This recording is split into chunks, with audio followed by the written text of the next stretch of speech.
Over the last couple of years and recently, I've been asked how to make a tandem streamer hook.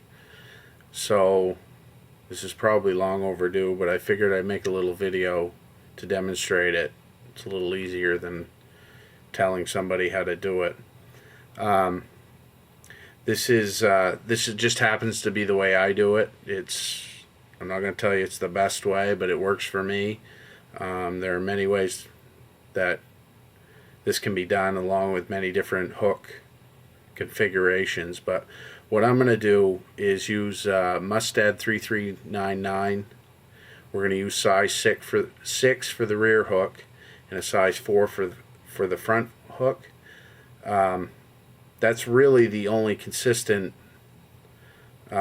rule, if you will, is that normally you would use one size smaller hook for the rear than the front. So like I said, we're going to use a 4 on the front and a 6 on the back.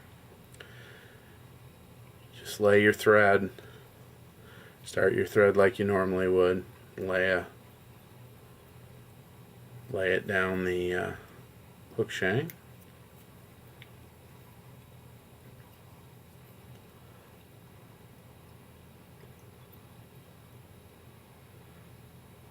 Stop where you normally would, where you'd start your tail. And then we use 30-pound wire, plastic coated wire. I like to cut them 2 1/4 inches.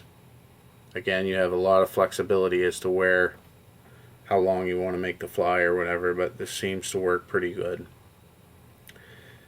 Take that wire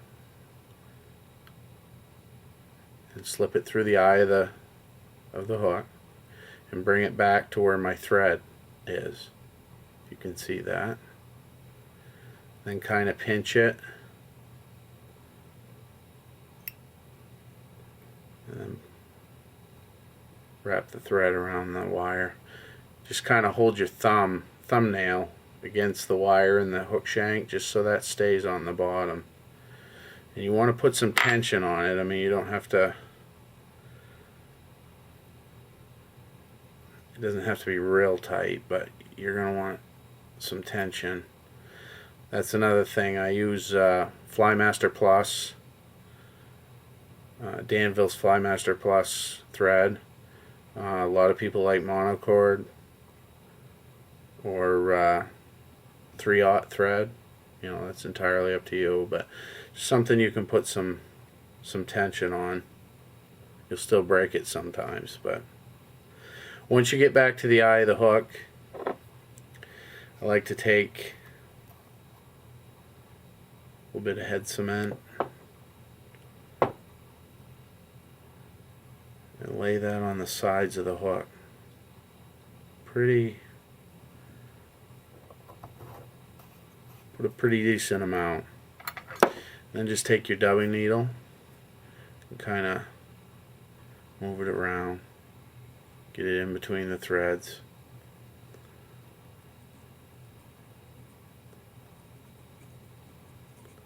Up and back. And then bring that up a little higher. And then wrap your thread back.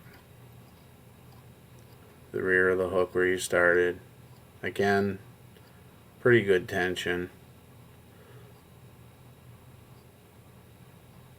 And stop. And this is where you would normally start the body of the fly or the tail or whatever you have to do. Tie in your floss and your ribbing. One thing, if you are going to use floss, not so much tinsel, but tinsel body, but if a floss body, you're going to want to make sure that head cement dries pretty good, obviously, so it doesn't bleed through. But tinsel you could probably get away with, but even that, if the glue runs out on it, you can it can discolor it. But for this demonstration, I'm just going to bring the thread up to the front. So we've tied our body in. and you would put a small head on this. Doesn't have to be anything special, but one thing is that the whip finish tool doesn't really do you any good here, because that wire's in the way, so it doesn't allow you to make your whip finish. So you either use half hitches, put a couple half hitches in, or you can just whip finish by hand and just kind of keep working the thread around that wire. I should have used my scissors because I just blocked it out for you, but and snip it off.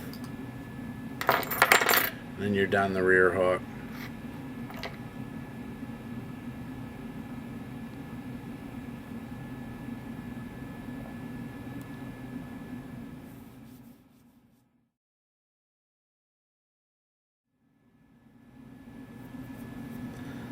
Okay, to do the front hook, like I said, this is the size 4, 3399. You put it in the vise, and then again start your thread.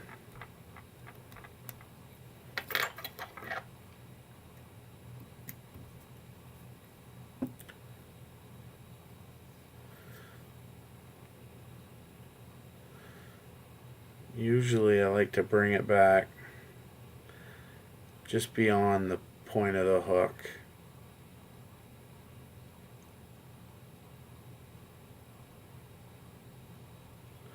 I'll show you why in a minute. But it's basically the same idea. Take your completed rear hook. This time though, you're going to just lay it on top of the hook shank. And again, you're tying a tandem here. You're not real concerned about head space or whatever. I tend to tie right on top of this. So if you want to move it up, I mean, I give yourself a little room at the eye of the hook, but you can pretty much lay it close to the eye.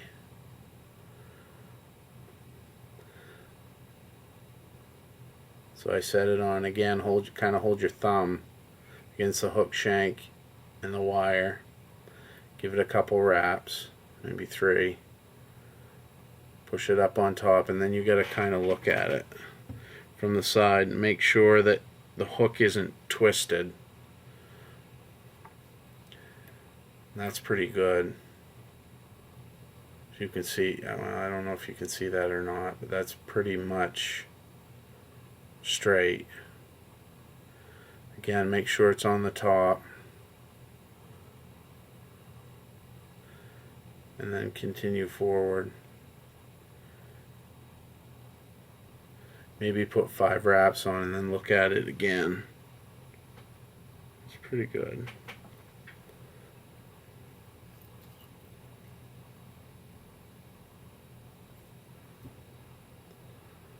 Just keep checking it.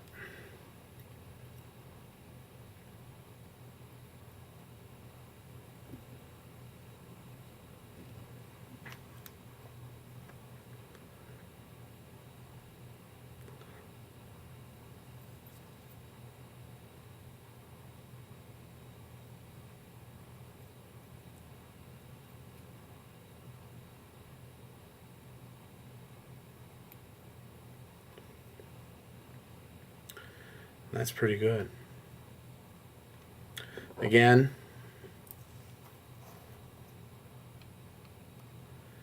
put a little head cement on the thread.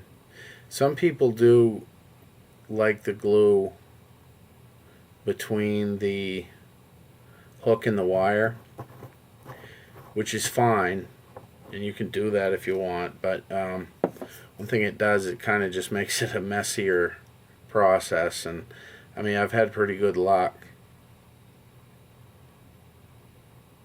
with it this way. Excellent luck. Actually, I don't think I've had one ever come apart, or I don't ever remember one. Take your dubbing needle and then spread that glue around. You can walk the glue to this if you want to, but again, you're going to have to wait for it to dry if you're going to put floss on. And then bring it back up.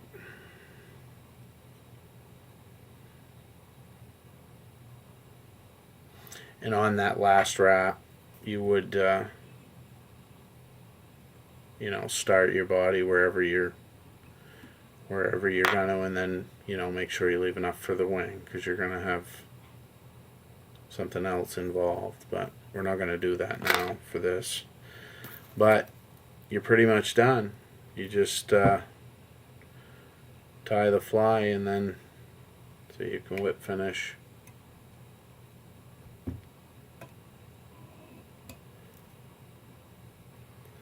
Just like you normally would.